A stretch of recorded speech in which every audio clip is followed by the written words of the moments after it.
এই যে আমি তোমায় ভালোবেসে ফেললাম, তাতে কি তোমায় পাওয়ার দাবিদার হলাম?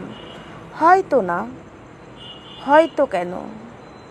নাই তো। গোপনে ভালোবেসেছি, গোপনে তোমায় পেয়েছি তোমার অজান্তে। না পাওয়ার মাঝেও যে এতটা ভালোবাসা থাকে, কই আগে তো জানতাম না। পাওয়া না পাওয়ার মাঝেও রয়েছে এক শূন্য অবস্থান।